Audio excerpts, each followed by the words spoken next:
नमस्कार, मैं रचना शर्मा। चढ़ीगढ़ एमटीवी देख रहे सभी दर्शकों का स्वागत करती हूं। आप देख रहे हैं हरियाणा के समाचार। समाचारों की शुरुआत से पहले एक नजर आज की मुख्य सुर्खियों पर।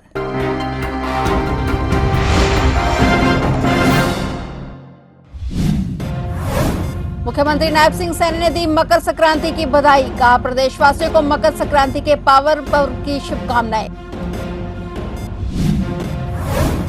हरियाणा में अब आपराधिक मामलों के होंगे जल्द निपटारे। इस दिशा में हरियाणा सरकार ने लिया बड़ा फैसला। हरियाणा सरकार ने दलील व्यवस्था को लागू करने का लिया फैसला।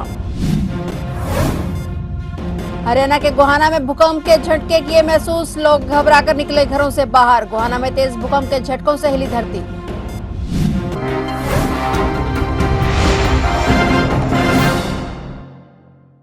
और अब समाचार विस्तार से।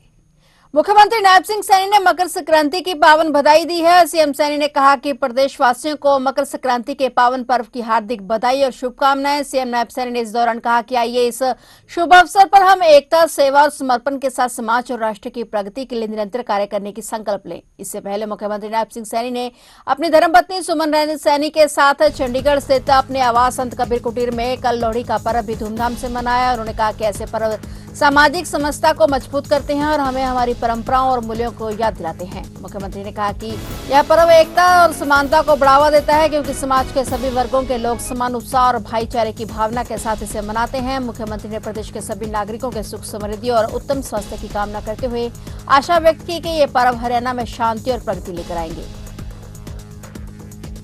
आपराधिक मामलों के जल्द निपटारे की दिशा में हरियाणा सरकार ने दलील व्यवस्था को प्रभावी रूप से लागू करने का फैसला किया है। कानून के तहत आरोप तय होने की तारीख से 30 दिन के अंदर आरोपी प्ली बार्गेनिंग के लिए आवेदन कर सकता है। इससे वर्षों तक चलने वाले मुकदमों का समय रहते समाधान संभव हो सकेगा। अतिरिक्त मुख्य सचिव गृह डॉक्टर सुमिता मिश्रा ने बताया कि प्ले बार्गेनिंग की एक न्याय हितैषी कानूनी व्यवस्था है, जिसका उद्देश्य ऐसे आपराधिक मामलों का जल्दी निपटारा करना है जिनमें अधिकतम सजा 7 वर्ष या उससे कम है। इस प्रक्रिया में अदालत की निगरानी में अभियोजन पक्ष और आरोपी आपसी सहमति से समाधान कर पहुंचाते हैं और इसके बाद अदालत कानून के अनुसार फैसला सुनाती है। डॉक्टर मिश्रा ने भारतीय नागरिक सुरक्षा संहिता 2023 के अध्याय 23 में शामिल इन प्रावधानों को जमीनी स्तर पर लागू करने के लिए हरियाणा पुलिस और अभियोजन पक्ष को विस्तृत दिशा निर्देश जारी किए हैं। डॉक्टर सुमिता मिश्रा ने पुलिस और अभियोजन एजेंसियों के बीच निरंतर समन्वय पर भी जोर दिया। इसके लिए समय समय पर समीक्षा बैठकें की जाएंगी ताकि प्रगति की निगरानी हो और समय आने वाली चुनौतियों का समाधान किया जा सके। गोहाना में तेज भूकंप के झटके महसूस किए गए हैं। हालांकि इसकी तीव्रता कितनी थी ये अभी साफ नहीं हो पाया है, लेकिन तेज भूकंप के झटके महसूस होने से लोग घबराकर घरों से बाहर निकल आए। बताया जा रहा है कि झटका लगते ही लोग अपने घरों और दुकानों से बाहर निकल गए। हालांकि इस दौरान जान माल के नुकसान की कोई सूचना नहीं है। सोनीपत के गांव मल्हा माशरा में डकैती के दौरान युवक की हत्या के सनसनीखेज मामले का पुलिस ने आखिरकार पर्दा उठा दिया है। Sonipat special anti gangster unit, crime unit कुंडली और कुंडली थाना पुलिस की संयुक्त कार्रवाई में 3 आरोपियों को दबोच लिया गया है। देर रात करीब 12 बजे हुई मुठभेड़ में 2 बदमाशों के पैर में गोली लगी, जबकि तीसरे आरोपी को पहले ही गिरफ्तार कर लिया गया था। डीसीपी पूरा प्रवीण पी ने बताया कि गांव मल्हा माशरा में साहिल की हत्या और उसके घर पे आभूषण ले जाने की वारदात को लेकर पुलिस की टीमें हमलावरों को तलाश रही थी और पुलिस ने मामले में दिल्ली के बवाना कॉलोनी निवासी शाहनवाज उर्फ सद्दाम को गिरफ्तार कर लिया। पुलिस को पता लगा कि मामले में आरोपी गांव नारा निवासी शेखर और दिल्ली की जेजे कॉलोनी निवासी शफीक देर रात लूट की वारदात को अंजाम देने खेड़ी मना जात मल्हा माशरा रोड पर आएंगे, जिस पर पुलिस टीमों ने घेराबंदी कर दी। प्रारंभिक जांच में सामने आया कि साहिल हत्याकांड और डकैती की वारदात में कुल 6 आरोपी शामिल थे। पुलिस का कहना है कि जल्द ही पूरे गिरोह को गिरफ्तार कर लिया जाएगा।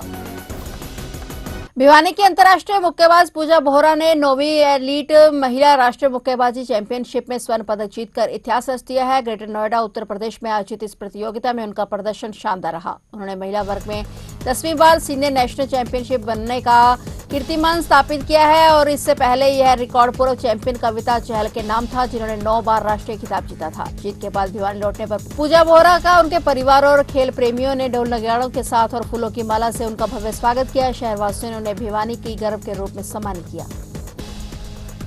असंध में हुए डबल मर्डर केस में अपराध अन्वेषण शाखा ने कुछ ही समय में मामले को सुलझा लिया है। मामले में हैरान कर देने वाली घटना सामने है, जिसमें बाबा बना पोता ही दादा दादी का हत्यारा निकला। उसने निर्मम तरीके से हत्या को अंजाम दिया। पूरे मामले की जानकारी देते हुए संत पुलिस उपाधीक्षक ने महत्वपूर्ण प्रेस वार्ता की और उन्हें इस डबल मर्डर केस का खुलासा किया। कि कल सुबह से असंध में ऐसे हालात हो रहे थे कल मॉर्निंग में इतला मिली सुबह 10 बजे के आसपास SHO के भी ऐसे से 2 कत्ल हो गए हैं। उसमें 80 साल और 75 साल की उम्र बताई गई थी।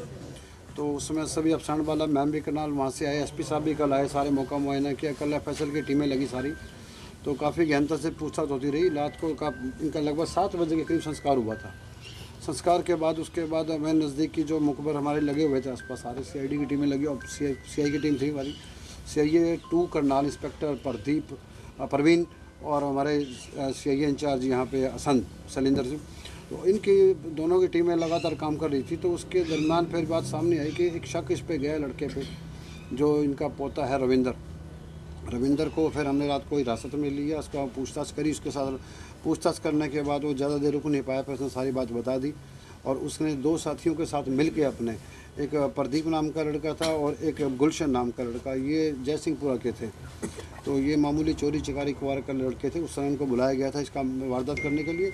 उनको बुला के इसने रात को वारदात करवाई। वारदात करवाने के बाद ये सुबह वो फारिग कर दिए। खुद भी मौके पे? हाँ, खुद भी। तीनों ने रात को इन्होंने मिल के ही काम किया है। और उन लड़कों को सिर्फ चोरी का बहकावा दे करके कि आ जाएँ घर में, लेकिन इसकी प्लानिंग कई दिन से चल रही थी अब घर के अंदर ही अपने।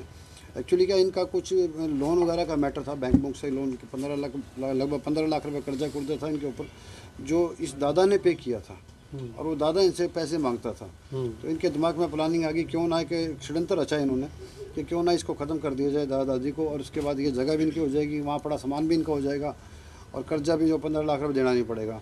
तो इस सारे षड्यंत्र को लेकर के इन्होंने जो है देर रात, कल जो परसों वाली रात थी, वो लगभग 11:47 से और 1:15 के बीच में इन्होंने ये सारा काम किया और उन पे टेप वगैरह जो मुंह पे लगाई उनके, जिससे उनकी मौत हो गई दोनों की। फिलहाल से मुकदमा हमने दर्ज किया था और इन तीनों को हमने अरेस्ट कर लिया है। टेप बता क्या रविंदर का कोई परिवार का भी इन्वॉल्व है इस सर इसके अंदर? अभी परिवार की जो बातें ना, फिलहाल हमें टाइम काफ़ी लगा इसमें, अभी तक रात तक खुलने मामले में।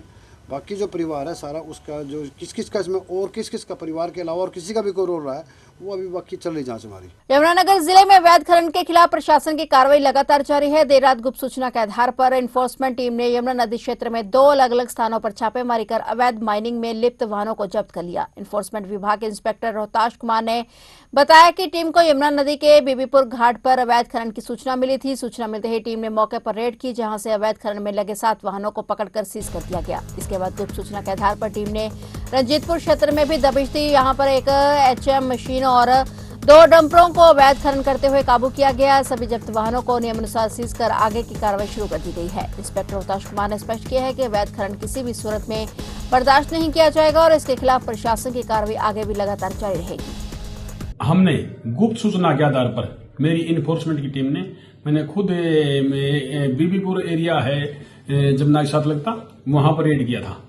वहां पर मैंने 2 ट्रैक्टर ट्रॉली और 5 ट्रॉलियां, टोटल 7 ये वहां से सीज किए पकड़े हैं अवैध माइनिंग करते हुए, जिनको हमने पकड़ के और सभी खारोड़ी यार्ड में खड़ा कर दिया। और उसके बाद रात में हमने गुप्त सूचना के आधार पर ही एक उधर रणजीतपुर एरिया में रेड किया, जहां पर 1 HM और 2 डंपर वो अवैध माइनिंग में वो काबू किए हैं।